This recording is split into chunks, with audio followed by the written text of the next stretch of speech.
రాష్ట్రంలోని పారిశ్రామికవేత్తలను గుర్తించి ప్రోత్సహించేందుకు ఆగస్టు 30న బిజినెస్ ఎక్సలెన్స్ అవార్డులు అందిస్తామని ఏపీ ఛాంబర్ ఆఫ్ కామర్స్ అధ్యక్షుడు భాస్కర్ రావు ప్రకటించారు. దీనికి సంబంధించిన లోగో బ్రోచర్ను మంత్రులు పార్థసారథి, కొల్లు రవీంద్ర, ఎన్టీఆర్ జిల్లా కలెక్టర్ ఆవిష్కరించారు. ఏపీ పారిశ్రామిక పురోగతిలో ఛాంబర్ ఆఫ్ కామర్స్ చొరవను మంత్రులు ప్రశంసించారు. దాదాపు 15 సెక్టార్స్ నుంచి ఈ అవార్డీస్ని ఐడెంటిఫై చేయడం జరుగుతుంది.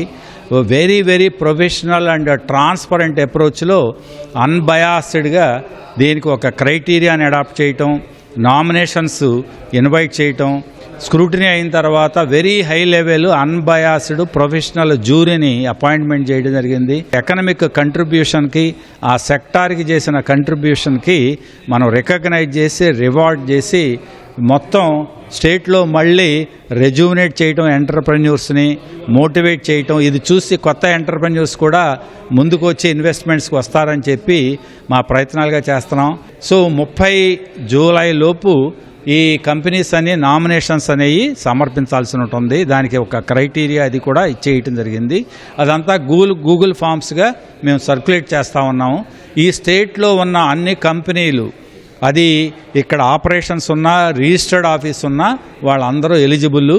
ఇది బ్రహ్మాండంగా ఈ యొక్క అవార్డుని తీసుకోవడం ఒక ప్రెస్టీజియస్గా ఫీల్ అయ్యేటట్టుగా మేము ఆ లెవెల్లో దీన్ని వెరీ ప్రొఫెషనల్ అప్రోచ్లో దీన్ని కండక్ట్ చేస్తూ ఉన్నాం. AP chamber of commerce and federation industry వారు అనేక సూచనలు ప్రభుత్వానికి ఇచ్చి సంవత్సర కాలంలో మంచి పాలసీస్ని ఎవాల్వ్ చేసే విధంగా, మరి దేశంలోనే మంచి పాలసీస్ ఇక్కడ ఉన్నాయి కాబట్టి ప్రతి ఇన్వెస్టర్ కూడా ఏపీ ఒక డెస్టినేషన్గా మారింది. చాలా పాలసీస్ తీసుకురావడమే కాకుండా ఏ రాష్ట్రంలో లేనటువంటి బెనిఫిట్స్ కూడా ఇస్తూ ఇవాళ ఎంఎస్ఎంఈ పార్క్స్ ఏర్పాటు చేసే కార్యక్రమాన్ని కానీ, కేంద్ర ప్రభుత్వంలో ఉన్నటువంటి పాలసీస్ను కూడా అందులో వచ్చేటటువంటి కొన్ని బెనిఫిట్స్ను కూడా చేరువేస్తూ ముందుకెళ్తున్నటువంటి విధి విధానాల్లో ఏపీ ఛాంబర్స్ది చాలా కీలక పాత్ర ఉంది.